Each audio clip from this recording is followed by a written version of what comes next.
What's up, guys? Welcome to Daily Dose of Reddit. This is your host, Zach, and today's subreddit is r/EntitledParents.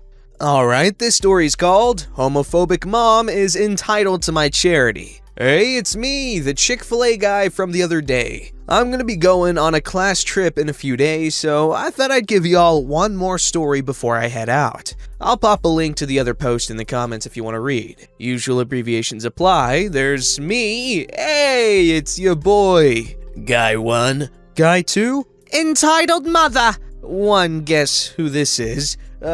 Kid 1.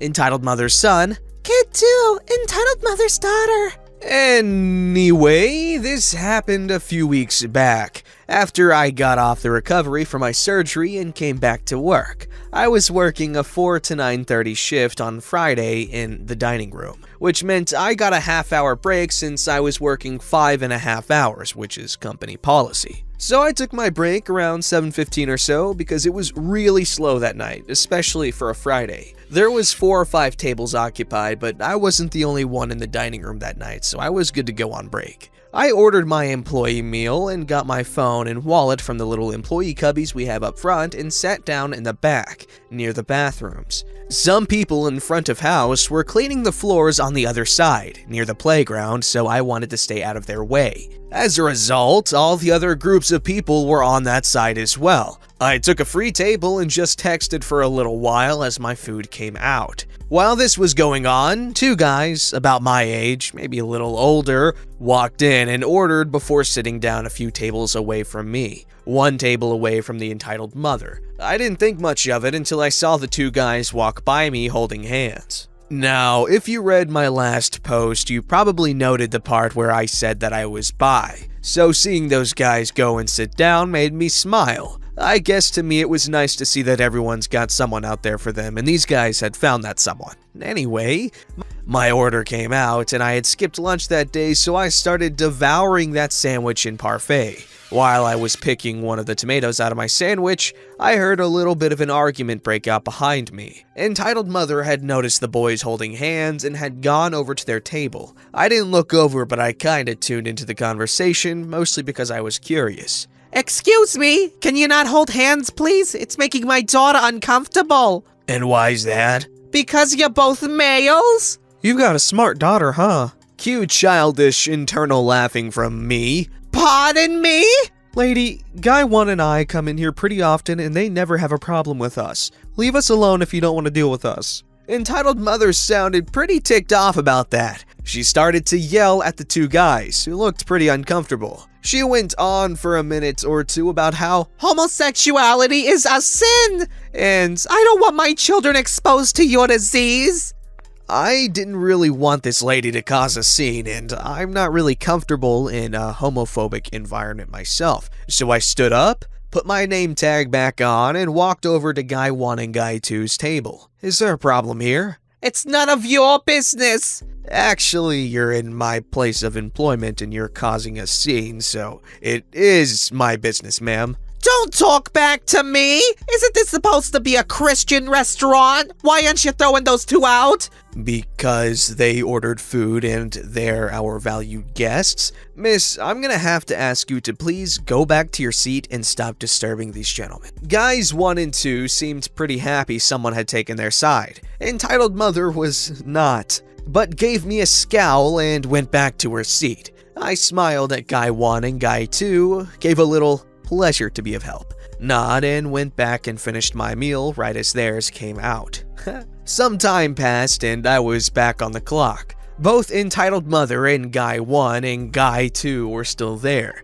Guy 1 and Guy 2 were still eating, and Kid 1 and Kid 2 were in the play area. Entitled Mother was still at her table. Now, part of my job in the dining room is doing table touches, which just means checking in with all the guests and asking them if they need anything. I checked with a few other tables who were all good. Entitled Mother asked me for a sweet tea refill, which I got for her, and Guy 1 unknowingly made my day by asking for some pepper for his mac and cheese. I went and got the giant functional pepper shaker that we have, walked over and said, Say when. Guy 1 and Guy 2 laughed their asses off at this, and so did a couple of older folks at another table. It put me in a really good mood. So when Guy 2 asked if it was alright if he could take some sauces home, I decided to be nice and surprise these guys. I figured, what the hell, these guys are nice, they got yelled at by a crazy lady, and they made my day. Might as well make theirs in return. So I went to the kitchen and asked a friend in the kitchen if he could get a couple cookies ready for me real quick,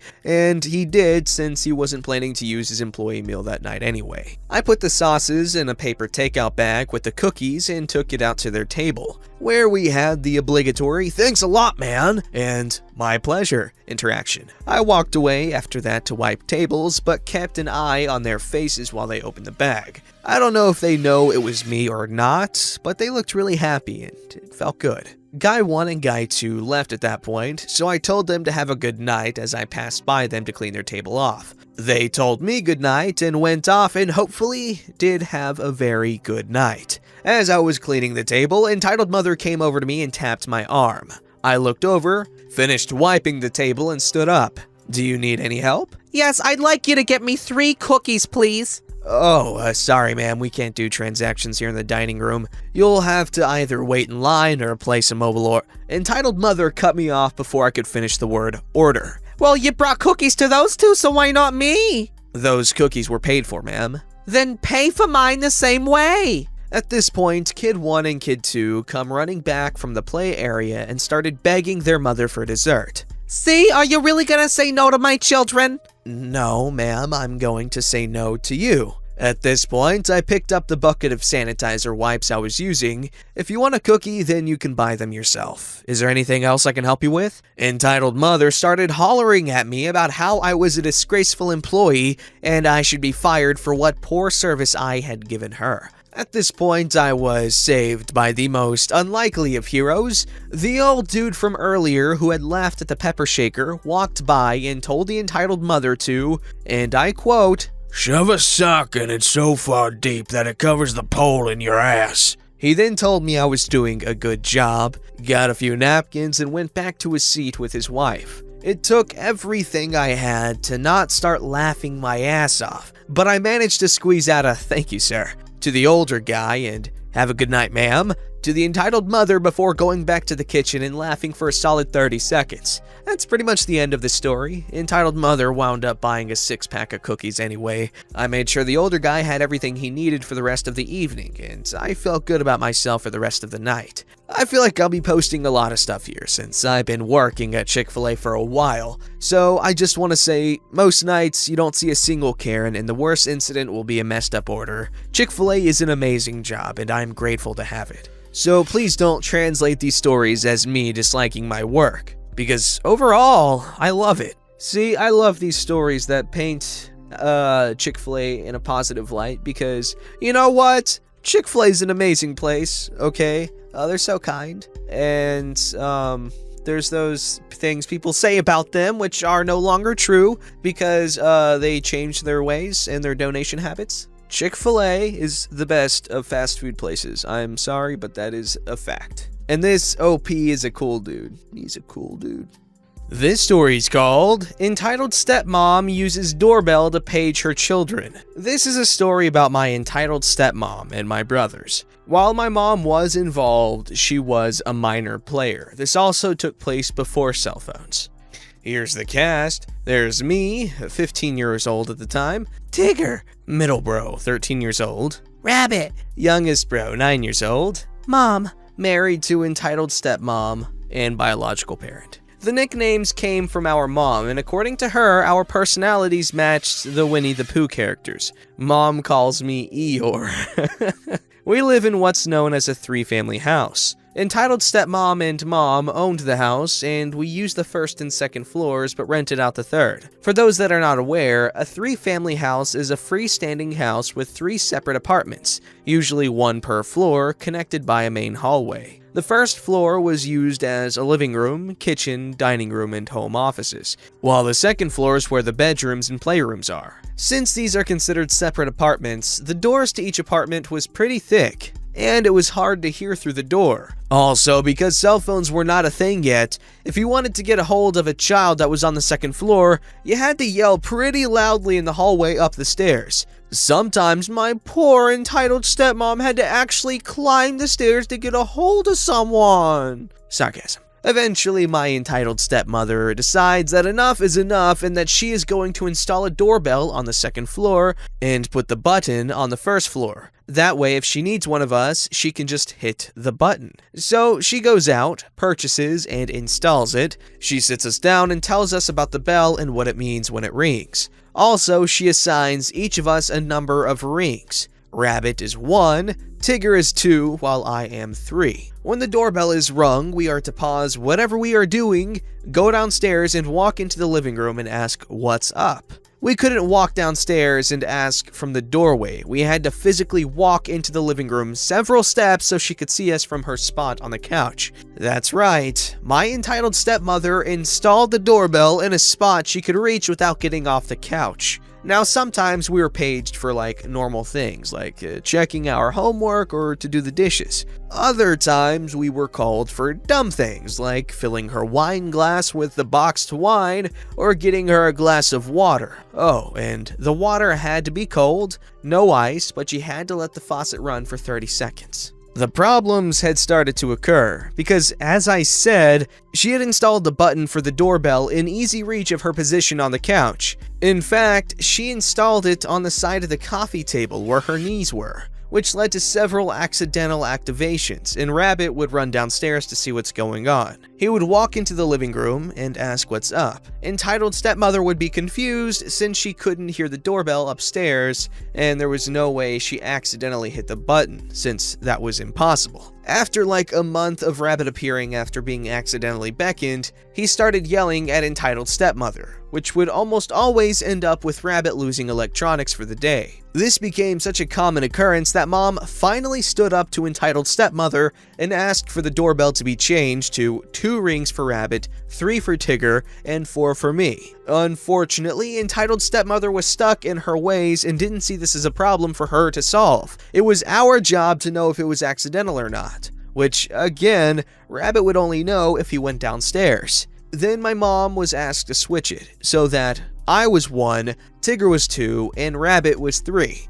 Her reasoning was that I was more level-headed and would be more forgiving of an accidental ring. Entitled stepmom said that was too confusing for us, and she decided to keep the order the same. I guess for some reason she thought a 9-year-old and 15-year-old couldn't understand the difference between 1 and 3. But we were required to get high marks in math. Anyways, eventually, you get sick and tired of hearing the doorbell, even when it wasn't calling you. I replaced the battery in both the button and the ringer several times with dead batteries. Eventually, I ran out of spare dead batteries. One day, I was playing video games in the playroom while Tigger was reading a book in his room, which due to the orientation of the house, I could see him where he was laying down. Suddenly, the bell goes off, twice. Tigger proceeds to continue to read his book. 2 more rings and a frustrated sigh from Tigger. Another minute passes with 2 more bell rings. After the third group, Tigger throws his book across his room, stands up, and grabs a metal baseball bat. Wordlessly, he walked out of his room and whacked that damned bell off the wall. While it was dying on the floor, he proceeded to hit it 2 more times to make sure it was dead. He gently put the bat back in his room and picked up his book from the floor. After witnessing this violent act, I hear my entitled stepmother storming up the stairs, so I quickly picked up my jaw from the floor. Entitled stepmother rips open the door and demands to know why Tigger was not responding to the doorbell. He stands up and very calmly states he didn't hear any bell. Entitled stepmother looks up at the wall where the former ringer was and then followed the wall down to the floor, where the doorbell lay demolished. Entitled mother starts to get herself into a tizzy, wondering what happened to the doorbell, and I reply without pausing my game, "Must have fallen." To this day, I have no idea where I got the bravery to lie straight to her face. While I misbehaved for talking back, ignoring her, or even being evasive, being sneaky, I did not lie. Entitled stepmother, while self-absorbed, prided herself on me always telling the truth, so she couldn't call me a liar without hurting her own pride. She decides that it must have fallen and smashed itself into 1,000 pieces. She moves on, tells Tigger he needs to go downstairs and find the TV remote for her. Mom looked at the remains later and she knew it had not fallen. Luckily for us, entitled stepmother decided the doorbell was inefficient and decided all by herself that an intercom would have been better. Turns out, she had gotten the idea from a magazine that I just happened to leave on the coffee table, open to an advertisement for an intercom. Oh well. Oh my gosh, that stepmother really enjoyed being a mother for that reason. I know a lot of people who say the best thing about having kids is like, you get to make them do all the slave labor, like taking out the trash, or hey, give me a glass of water, or something like that. And I see that entitled stepmother here is a firm believer in that. I don't know. Don't forget to like, subscribe, and hit that bell to never miss an episode.